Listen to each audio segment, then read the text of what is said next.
آپ نے دیکھا ہوگا کہ جوہری کی دکان میں رکھے جواہرات چمکتے ہیں۔ جواہرات کے نام سے خوبصورت پالش، پتھر، کنگن، ہار، انگوٹھی اور دیگر زیورات میں رکھے جاتے ہیں۔ ہیرے، زمرد، روبی اور نیلم کچھ مشہور جواہرات ہیں جو چمکتے ہیں۔ سال کے ہر مہینے کے لیے ایک جواہر متعین ہے۔ پیدائشی پتھر اس مہینے کی علامت ہے جب آپ پیدا ہوتے ہیں۔ کیا آپ جانتے ہیں کہ آپ کا پیدائشی پتھر کیا ہے؟ جواہرات مختلف رنگوں میں آتے ہیں۔ ہیرے شفاف ہوتے ہیں، روبی سرخ ہوتا ہے، زمرد سبز ہوتے ہیں، نیلم نیلا ہوتا ہے۔ اور کچھ جواہرات کی نمونے یا مختلف رنگ کے ہوتے ہیں۔ آپ دیکھ سکتے ہیں کہ جواہرات میں آنکھ کی طرح کیا لگتا ہے جسے شیر کی آنکھ اور بلے کی آنکھ کہتے ہیں۔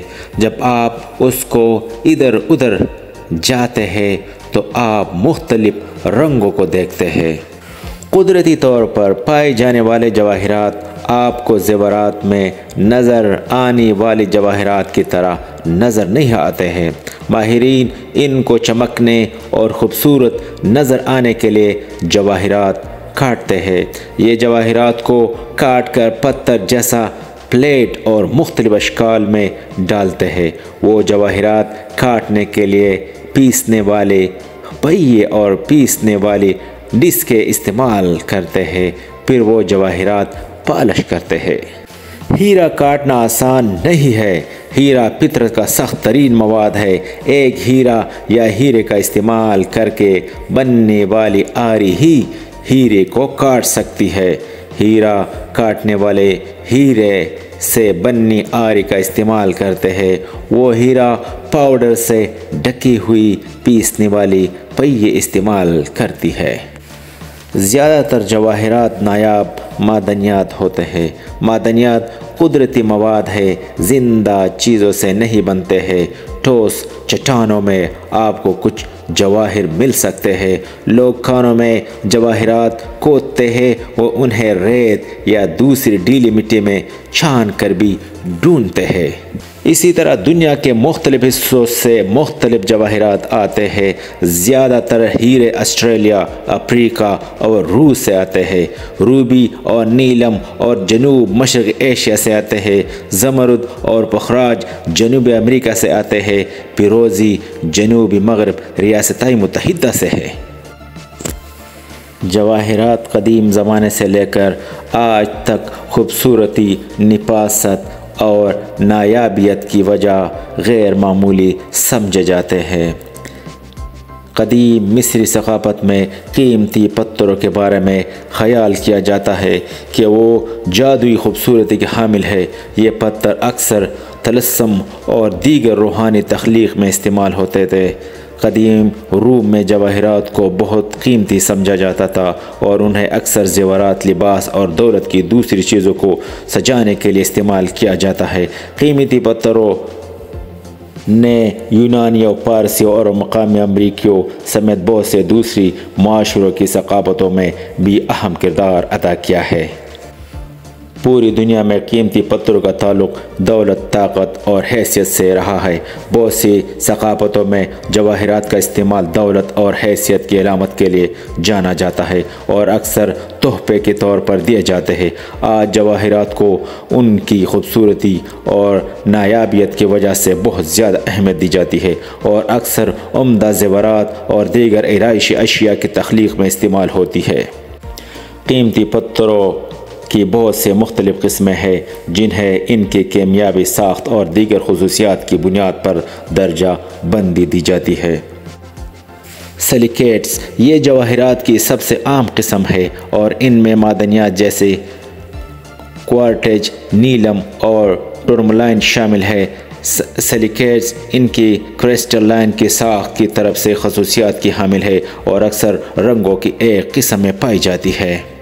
آکسائڈز یہ قیمتی پتھر آکسیجن اور ایک زیادہ دیر عناصر پر مشتمل ہوتے ہیں اور ان میں معدنیات جیسے کورنڈم جس میں یاقوت اور نیلم شامل ہے اور اسپائنل شامل ہے۔ آکسائڈ عام طور پر سخت اور پائیدار ہوتے ہیں اور اکثر سرخ، نیلے اور جامنی رنگ کے رنگوں میں پائے جاتے ہیں۔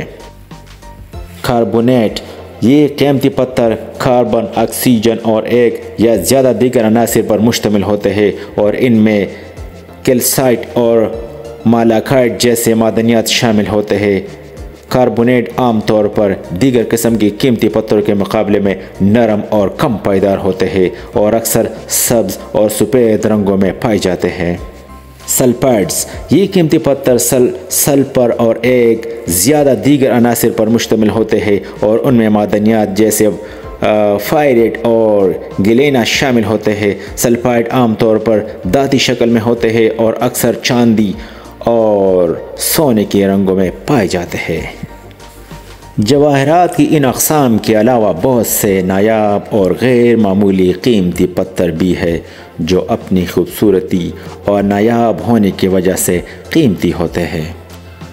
کچھ مثالوں میں الیگزینڈرائٹ شامل ہے جو روشنی کے لحاظ سے رنگ بدلتا ہے، جو انتہائی نایاب ہے اور دنیا بھر میں صرف چند مقامات پر پایا جاتا ہے، اور ڈیمانٹائٹ گارنیٹ کی ایک نایاب اور انتہائی قیمتی قسم ہے۔ قیمتی پتھر کی تراش اور نفاست کا کام۔ قیمتی پتھر اپنی ظاہری شکل کو بہتر بنانے یا انہیں مزید قیمتی بنانے کے لیے مختلف مراحل سے گزرتی ہے۔ حرارتی بہت سے قیمتی پتھر جسے نیلم اور یاقوت کو ان کے رنگ یا وضاحت کو بہتر بنانے کے لیے گرم کیا جاتا ہے۔ حرارت سے پتھر پر موجود پالتو سطح کو دور کرنے یا قیمتی پتھر کے رنگ کو تیز کرنے میں مدد ملتی ہے۔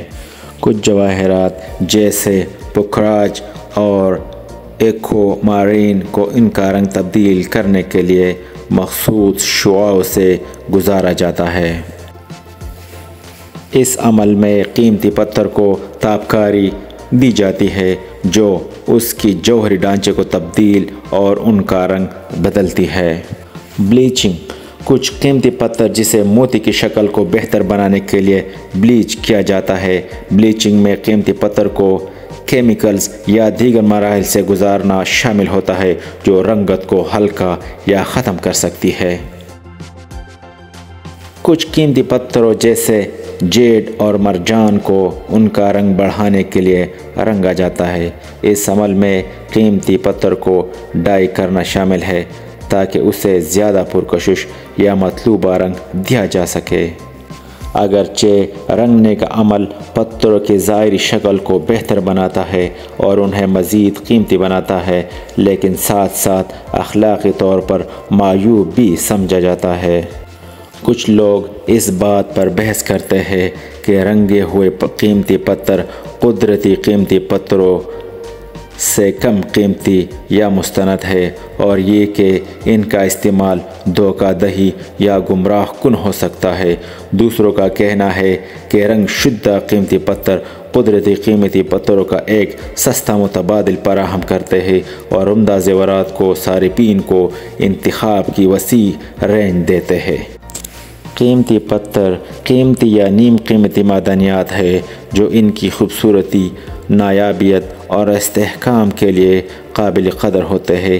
ان کے آرائشی مقاصد کے لیے استعمال کی ایک طویل تاریخ ہے اور بہت سے معاشروں کی تاریخ اور ثقافت میں ان کا اہم کردار رہا ہے۔